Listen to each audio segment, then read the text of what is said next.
Hi everyone, I'm your host Ema Burgic. And I'm your co-host Jose Camacho. Whether you're a player or a coach, or you're just passionate about what you do and you want to be the best at it, this is the EMAzing Podcast for you. Today's episode is sponsored by MatchSet. MatchSet is an amazing company that provides players with incredible equipment and apparel. With MatchSet, equipment does matter, and they make sure it won't slow you down. Use code Tennis with Emma to get 10% of Match Tennis today. Hi everyone, and welcome to another episode of the EMAzing Tennis Podcast. I'm super excited to announce that Cyril Saulnier is with us today. I can't pronounce his last name. I know Cyril from a while ago because when I played on tour, he kind of coached me, but we'll talk about that later. Or he coached in the same academy where I trained, and sometimes he was on my court telling me some advice, maybe.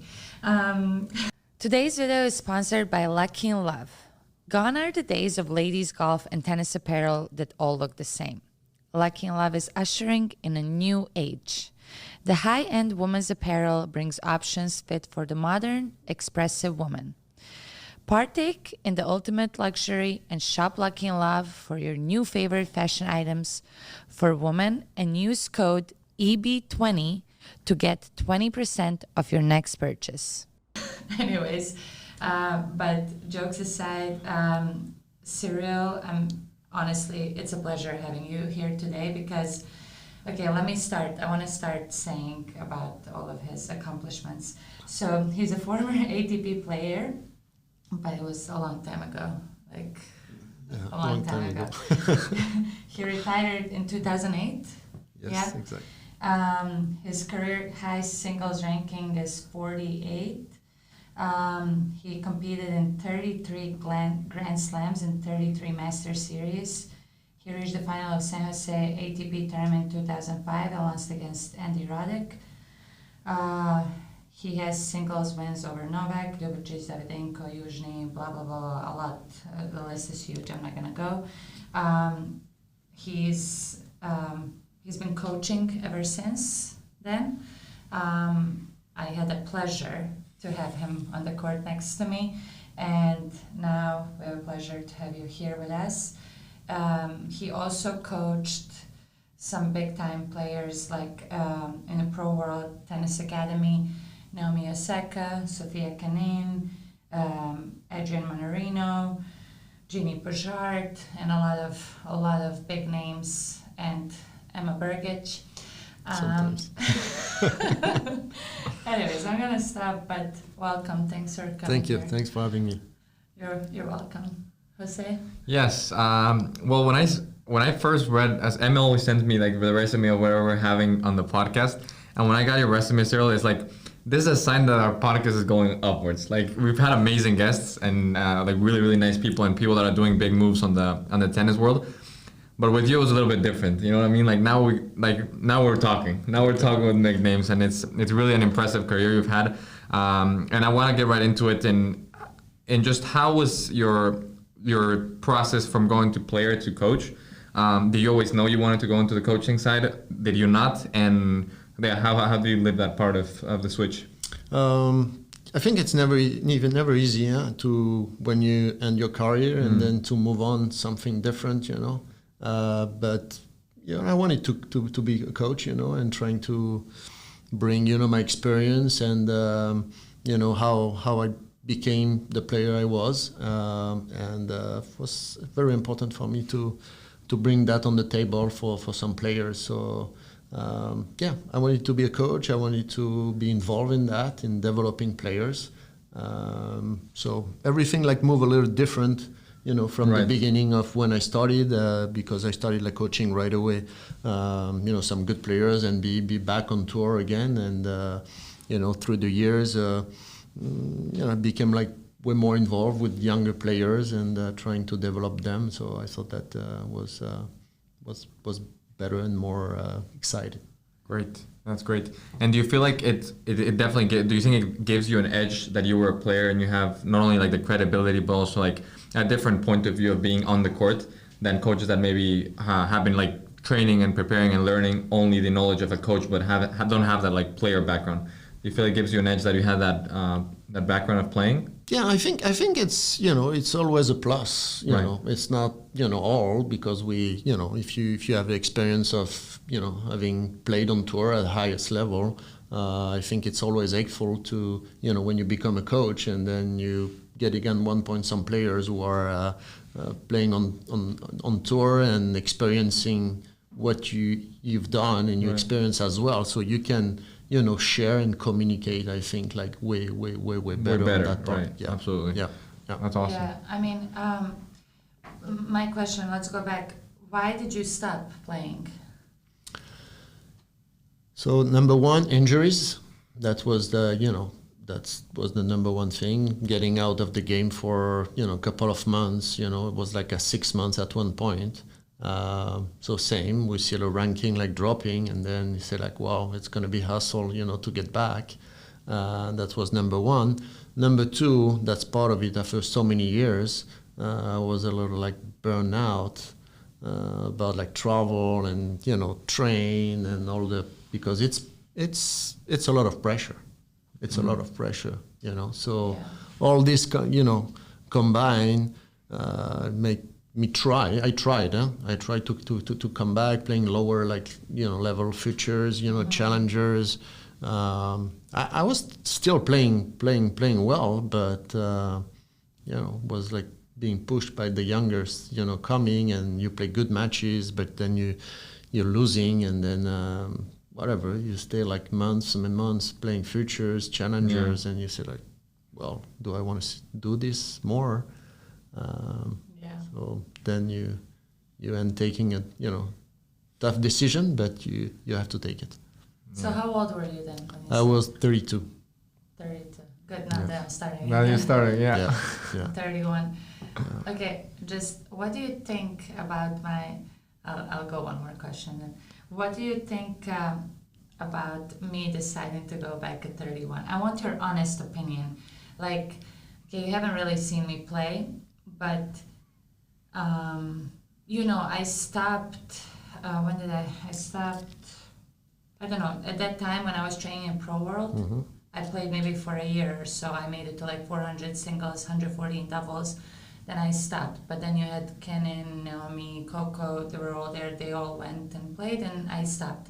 I'm not saying. I mean, in practices, I was right there with them. I mean, but that was a long time ago. A lot of things have changed in tennis. I'm aware of it because I've been coaching as well. But there is something like inside of me that's like, I really want to go and play and give myself a chance, because playing 1 year, it's not really giving yourself a chance. What do you think about that decision? And also, what does it require for me to reach, I don't know, top 200, top 100, in your opinion, from your experience? I think it's my honest opinion. I think it's a great decision. I mean, if you have that inside you and you say like, well, I've done it like for maybe a few years, but then you stopped and went to coaching and you say like, oh, it's missing something. I still have, this adrenaline that makes me like believe that I can do something. I don't know how far you can go. No one knows, but at least you're giving yourself the chance, So, I mean, good for you. I'm happy. No, yeah. So happy right No, now. but but I'm happy. No, I'm happy. Yeah. No, it's it's the same thing, because when you some stopped for a while and then whatever, go in coaching and then you try to go back, it's total investment.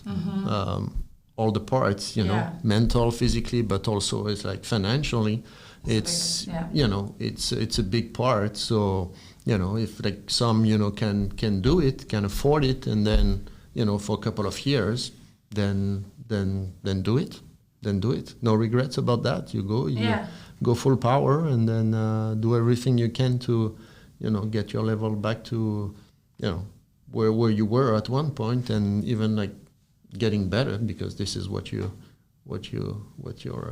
And I feel like for you, it was also, you said a big thing for you was being able to live the rest of your career as a coach or whatever you decide to do without having to look back and not having done it, right? Yes. Like to be like, I feel like now she's not doing it for the goal. Like before it was like, oh, like, okay, I want to get this ranking, whatever. Now it's more of like, I just want to see like, how hard can I go? Like give myself the best chance. And then if I don't make it, well, it's more process oriented than outcome, right? And you just don't want to look back and regret it. 100%. You said it so right, because it's like, I really want to say I gave it my all. I have nothing left inside. No. But I have a lot more. Obviously, now that I started training again and practicing, like I forgot a little bit how much it requires, the training. It's a lot. It's very, very physical sport where like I thought I was in shape, but I'm like, to play the full match, full out and staying at like physically strong, it really requires a lot. So you just have to take care of all the little parts, but it's good, like I love the grind, and you have to love the grind, because if you don't, then it's like, why are you doing it, right? Yeah. But you didn't answer my question. Are you ready to immerse yourself in the world of beauty, wellness, and self-care? Look no further. Rejuvenate is a medical spa in South Florida that offers a wide range of beauty and health-improving treatments and therapies. Their goal and aim is to improve your quality of life and ensure a healthy glow on your skin. Make sure to check their social media and to visit their location here in South Florida. And remember to use code EMA20 for 20% off your service. What does it require, like from your coaching perspective? Like what do you think, what's the most important, like focusing on what right now, like specifically for me? I'm just being selfish. Yeah, you've asked this question every single podcast. Yeah. So what? No, but to give you like, more accurate, advice on that, I need to, because I haven't seen you like for a long time. You need to pay Ema. No, but yes, that's just the way you I think you play. You see like the tennis nowadays. I mean, they're super aggressive, taking the ball super earlier. So it just you have to get to that point. So and develop your same thing, your strengths. I don't know what they are. But exactly. Developing more and more and making sure that same thing, it's like you see the ones who are doing like amazing, it's like the one are moving, well, really well, that they're able to be on top. Yeah. So that's I think those little things, but definitely being able to cover your court well, that's number one, and number two, I would say, anytime you have a chance to take the ball earlier, stepping in and stick as much as possible from your baseline coming in, I think that's, the women's game is getting more towards this nowadays than the one before where, you were like consistent and keeping the ball in play. I don't know if you saw, like I watched, like I was surprised about she just came back. She just came back at U.S. Open. She got a wild card. Wozniacki. I mean, I don't know if you watch her, but she was super aggressive. Yeah. She was not like that before. No. She was not like that before. So she really did that in her game. So it was kind of impressive, and because she was number one, was really, I think, comfortable with the way she was playing before. But she probably said, okay, if I come back, I need to add something in my game. So that was for me something that, jumped in my face when she played those matches that she won. Yeah, because you see, because she always will have that in her to grind it out and to run. But if she wants to go to the next level, she really has to step in. And I have a theory. hit the ball harder. What's your theory? This is my theory. Go ahead. I already told her yesterday, but I want to see what you think, Cyril.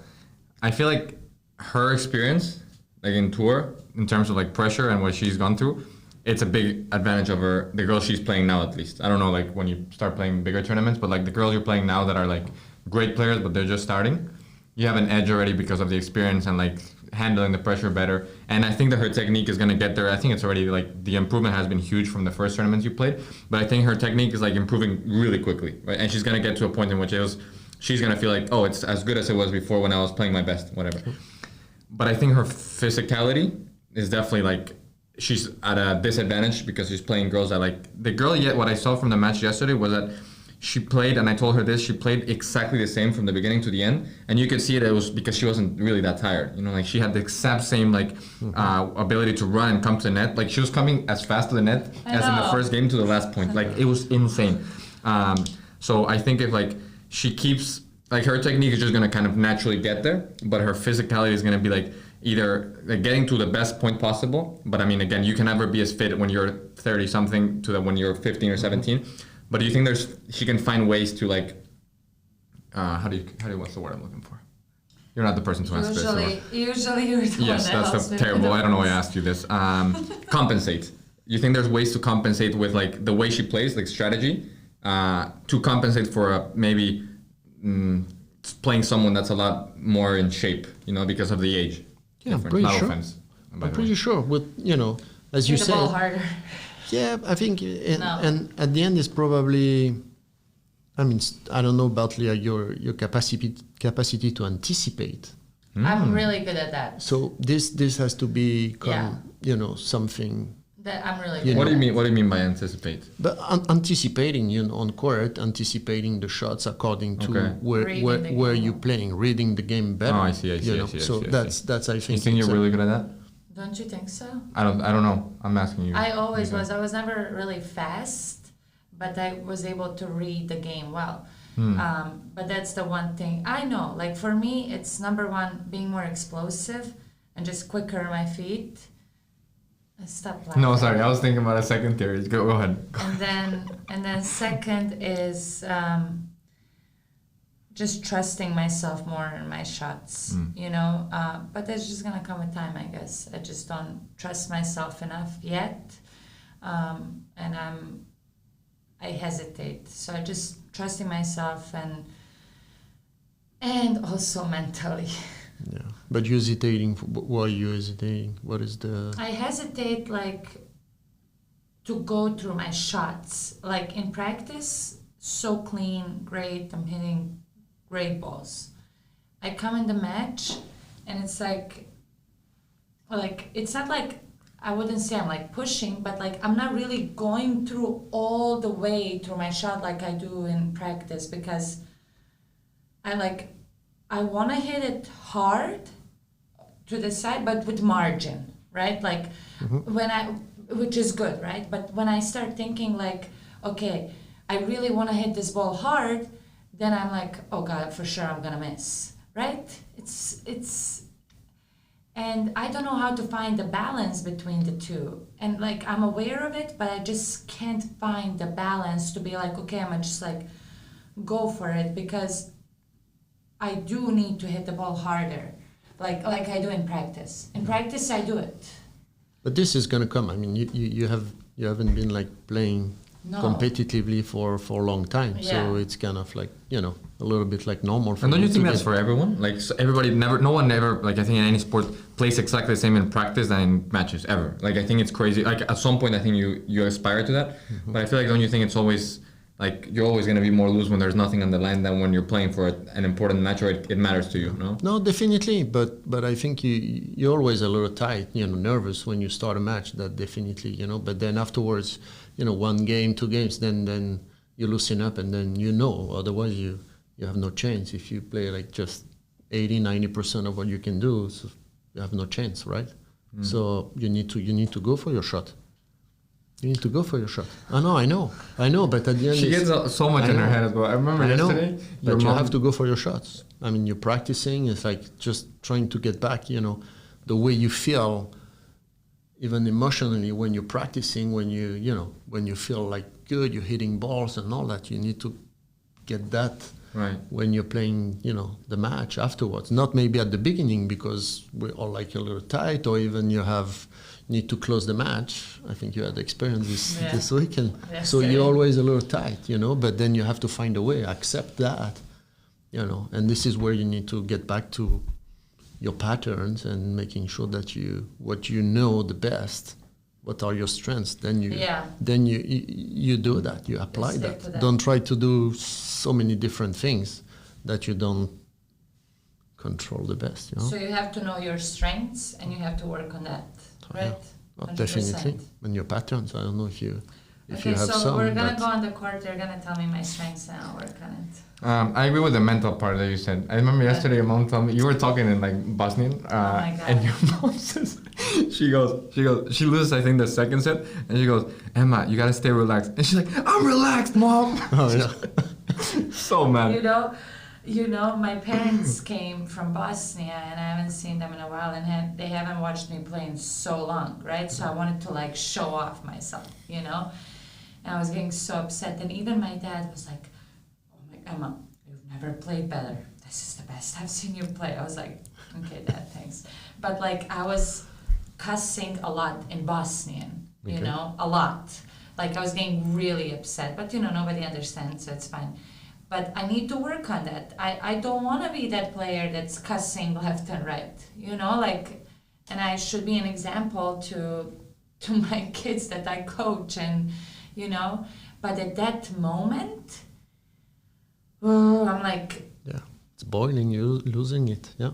Did you have that? Did you experience that? Of course. Were you calm on the court? I feel like you're pretty calm as a Were player. you a big temper guy? Yeah, calm, but, you know, everything is inside, so... Once I don't want to be around you when you get mad. Yeah, so that's the tough part. But then same thing, you learn. You have to go through your routine. Same thing as you know your strengths, you know your shots, you know what you do the best.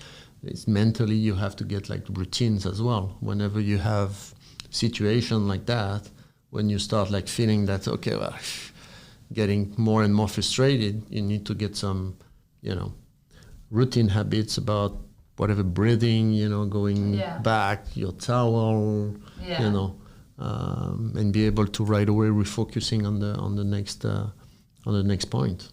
Did you ever have specific routines when you played? Yeah. What were they? Winning a point, you know, it's always easy, right? I mean, whatever you do, you go back to your towel if you want, and then you're ready for the next one. But when you start losing 1, 2 points, 3 points, whatever things are going the wrong way, then this is where you know.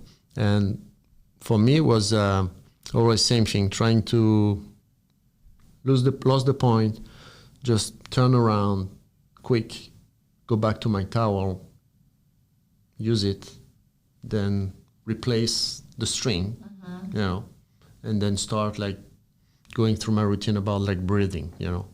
So then start bouncing the ball, same thing, have like 2-3 times deep breathing, you know, and exhale, and then afterwards, boom, I'm ready to go. Or sometimes need to reactivate myself, so kind of, you know, jumping a little bit, and then boom, ready to serve and go. So, but yeah, I mean, everyone is different, but I think this part is so important to get back, you know, calm as much as possible, and then making sure that you see, you have a vision of the situation. Right. You're able to analyze a little bit, to assess yourself, analyze the situation, and then bring, you know, solutions. But you see, you know what I struggle with? It's like, I can do that. I go and I calm down and I breathe and okay, I bounce the ball and I'm about to serve, right? And it's fine.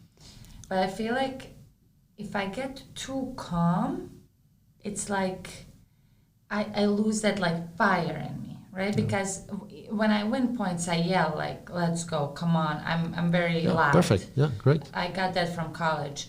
But then like when I lose, I need to let it out as well. When I lose a point, like I need to scream or something. You know, like, because if I'm trying to be quiet and calm, then it's like I completely like, does that make sense? I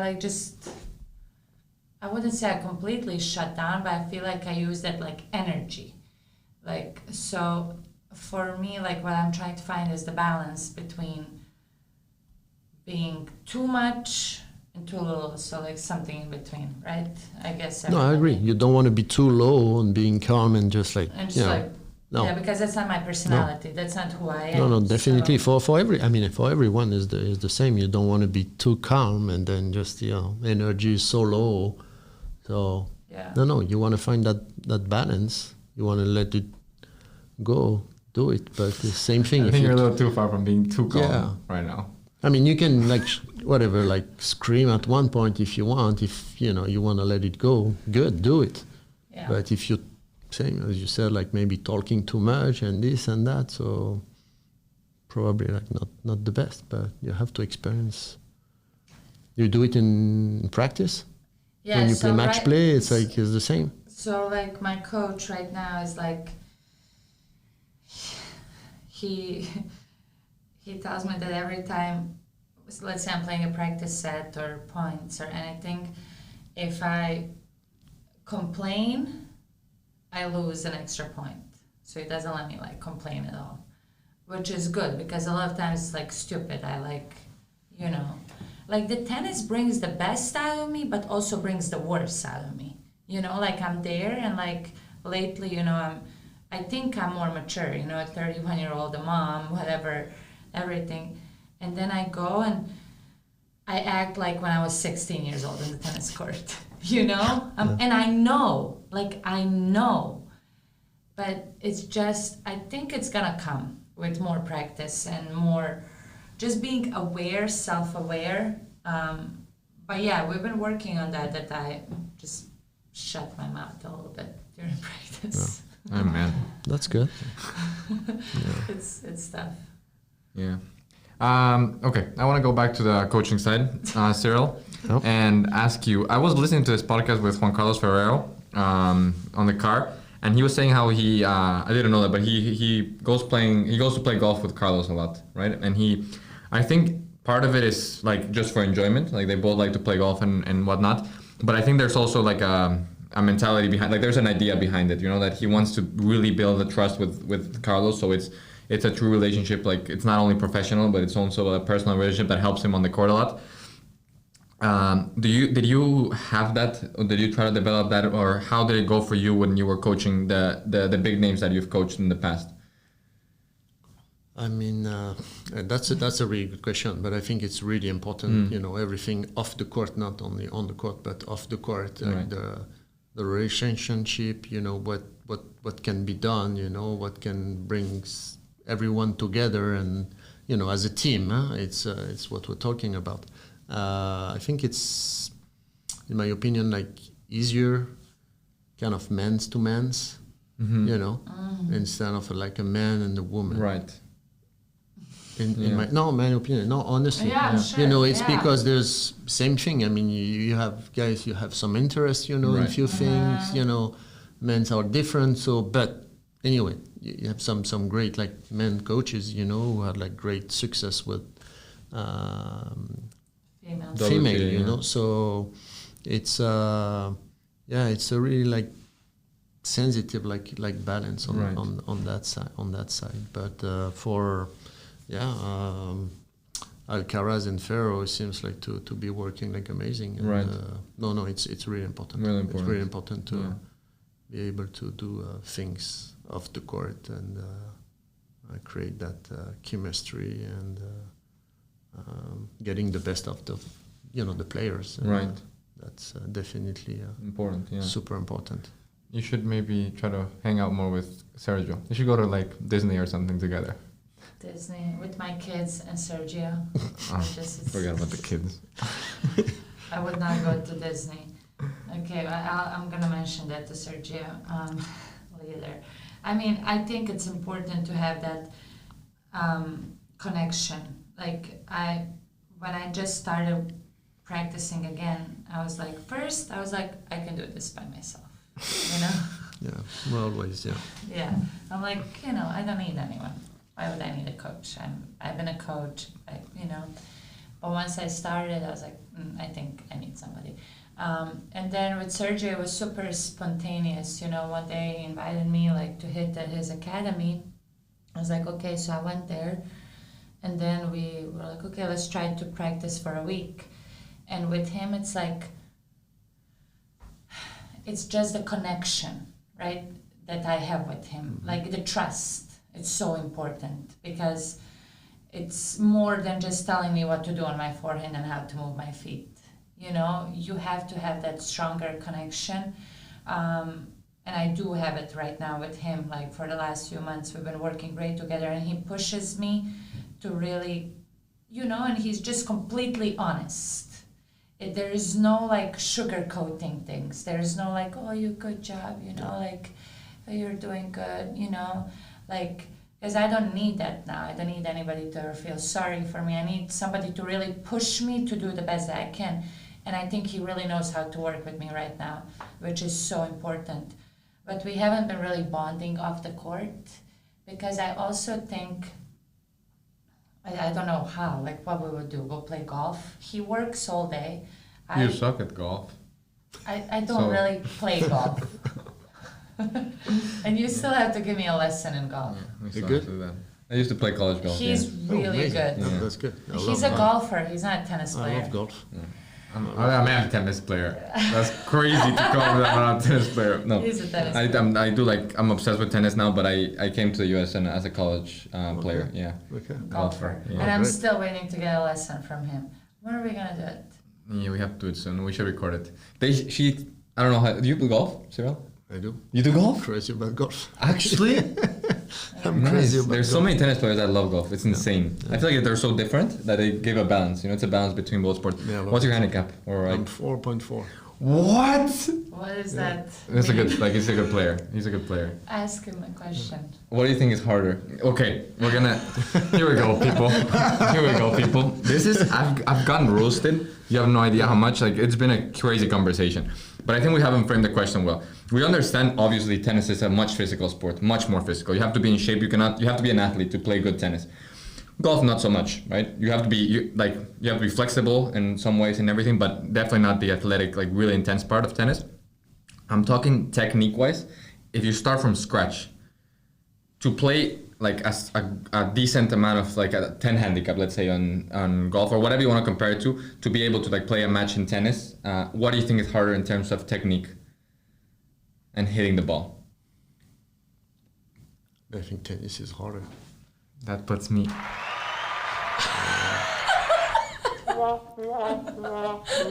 Yikes.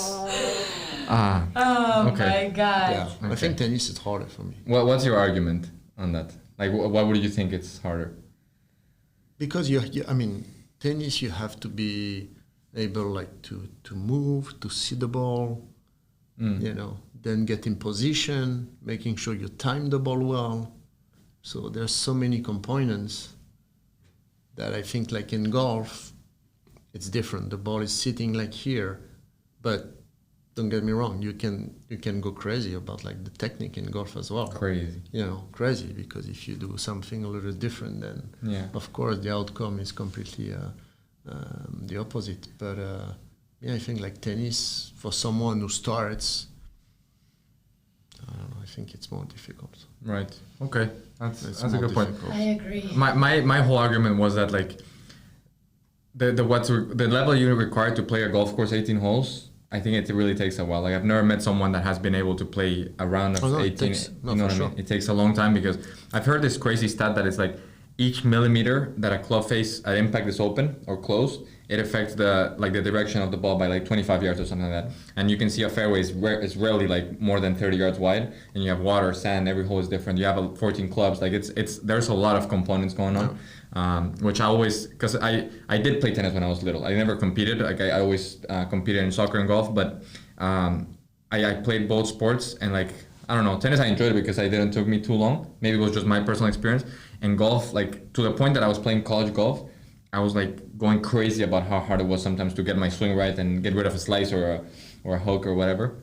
We have to go golfing, Cyril. Yeah, because most tennis players are like 20 handicaps, 18 handicaps, you know, so it's not that fun. Yeah. But for like you can play. Yeah, I can play. I mean, I love it. I play every weekend during the week. I go once, twice to the range.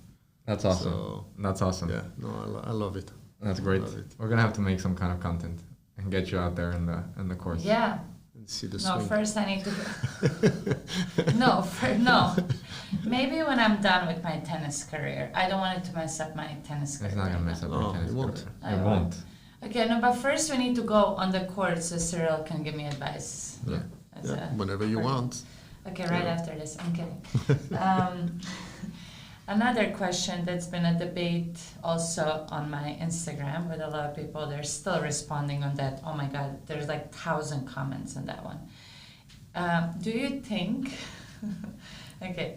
Do you think I could win a game against Djokovic or Federer?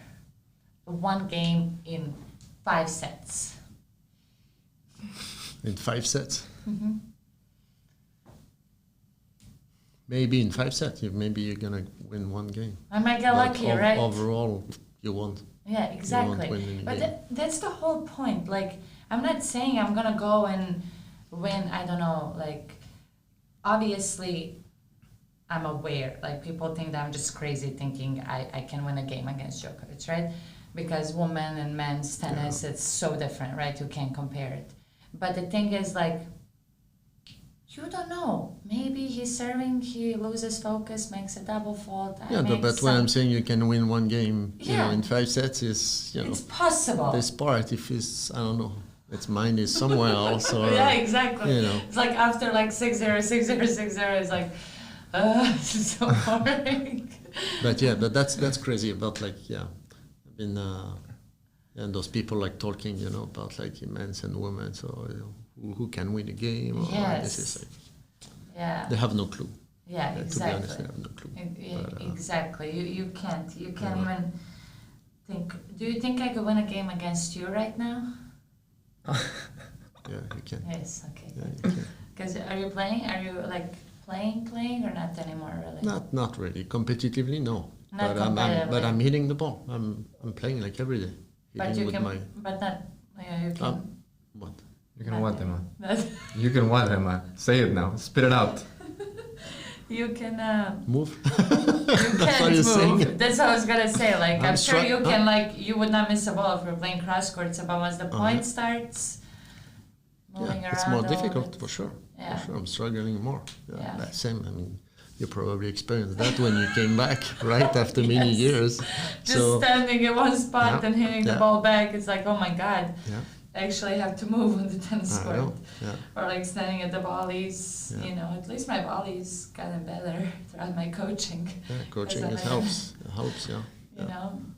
Yeah. Today's video is sponsored by Lucky in Love.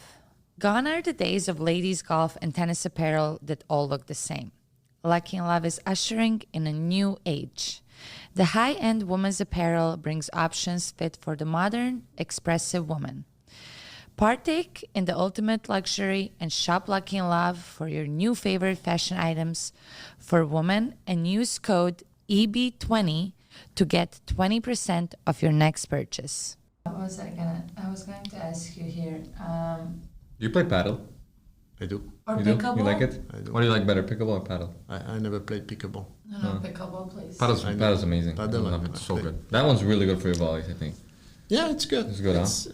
It's the approach is different, It's like, of course, we know as a tennis player, we know how to play, how to hit the ball, but It's strategy completely is different. completely different. Yeah. So It's crazy how it's in America. I feel like it's taking a little bit to grow, but I don't know in France. In Spain, when I went, like I try to go. Usually, I have some friends over there, and it's insanely like it's maybe as big as tennis now, Yeah. and like they get paid in yeah, gold. in France, Same? it's getting bigger. Yeah. All the clubs they have like paddle Yeah. courts and all that. So it's and even like since COVID, even like more people Right. are playing Yeah. paddle than tennis. Have you played? Yeah. You have played paddle. Have you? Yeah, I try to play with my I friends. like think it's Saturday. a- paddle. yeah. I like paddle. I don't like pickleball. I don't like tried pickleball either. pickleball 2 times. Yeah, or it's 3. I don't know. I don't know. I never played. Why not? know.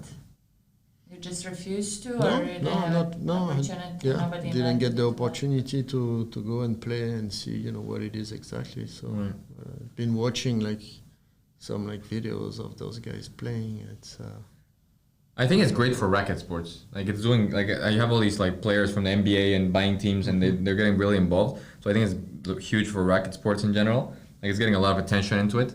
But I don't know. I don't think it's like I think most tennis players are not a big fans of pickleball. What did you think when you played? You play singles or doubles? Pickleball? Yeah.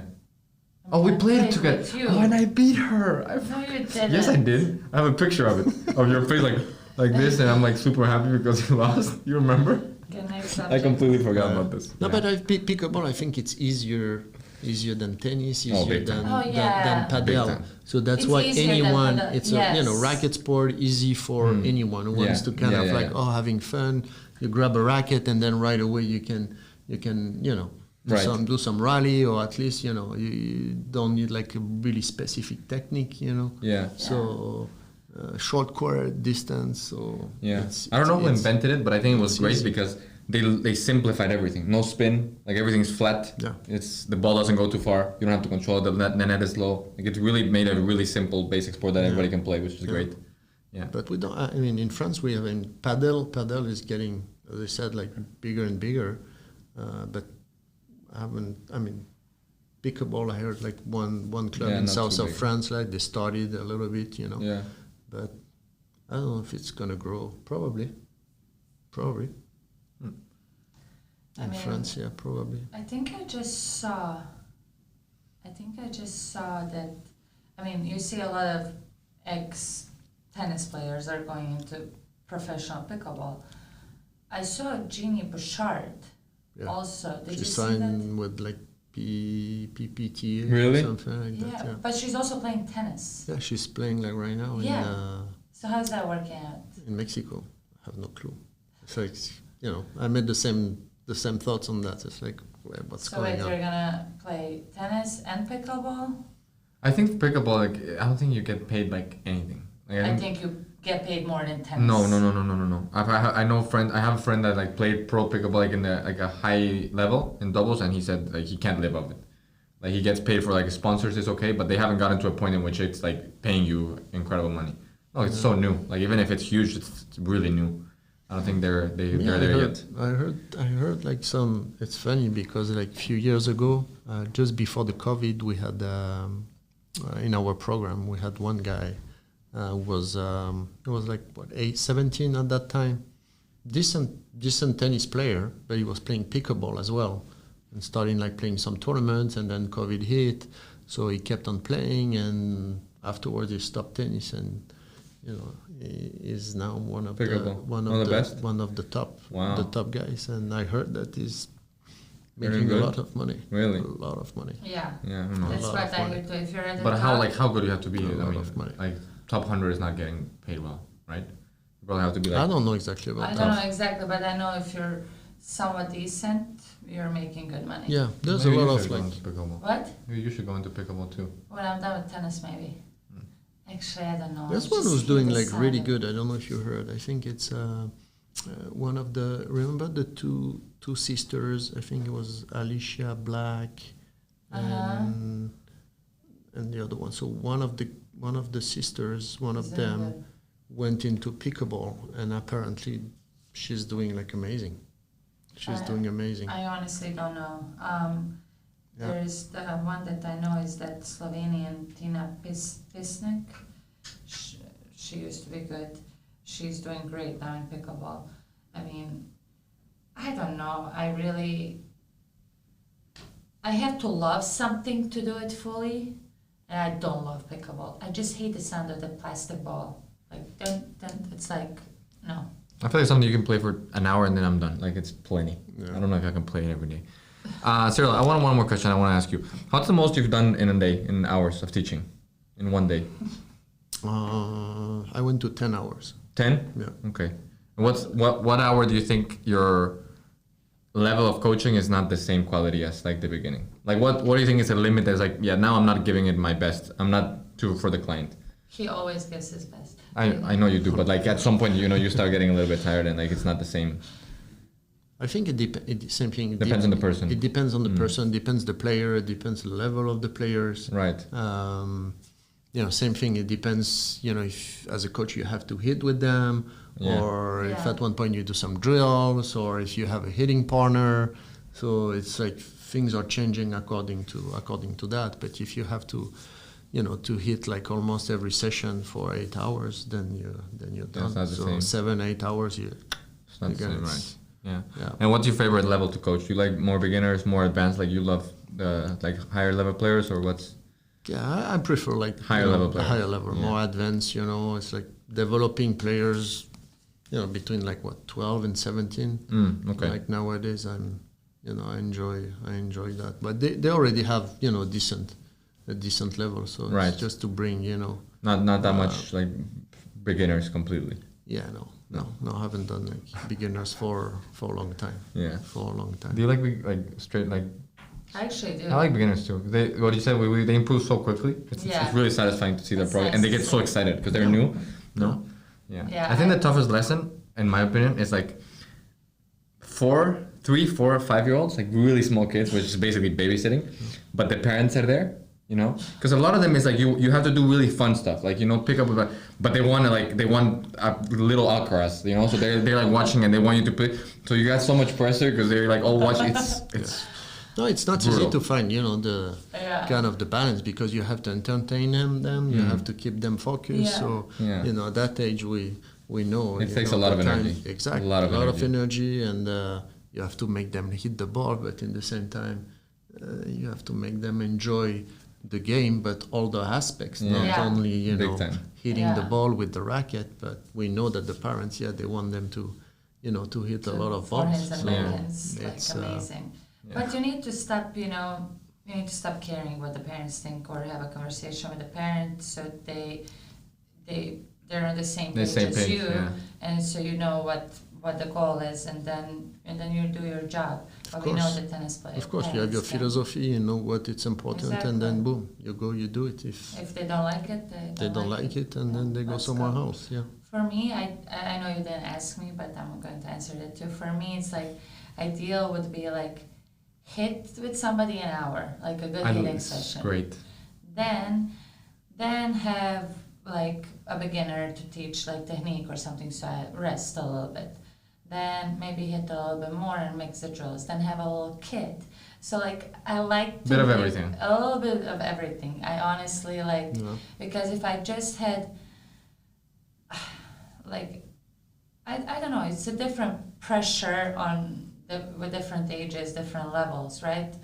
But you have to know what you're good with, and then you kind of like stick with that. Do you like clinics?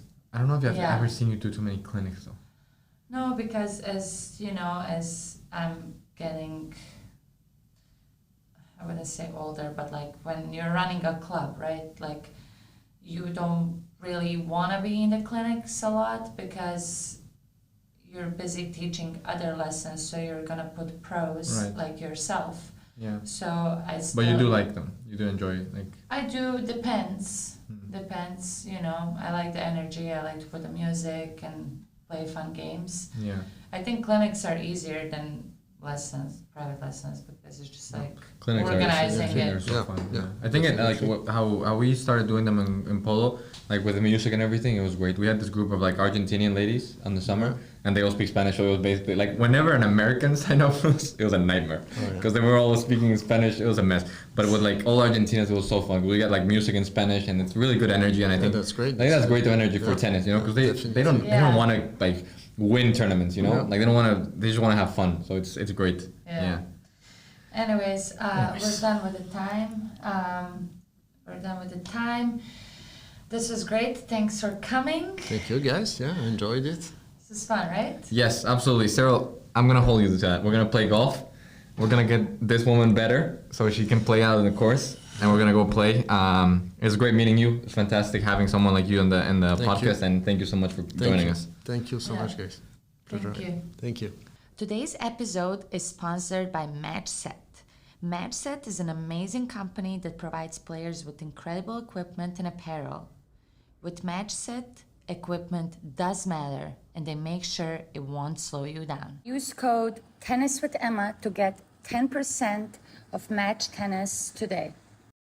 Thank you so much for supporting and listening to our podcast. Make sure to follow us on social media. And be sure to listen to next week's episode of the EMAzing Tennis Podcast.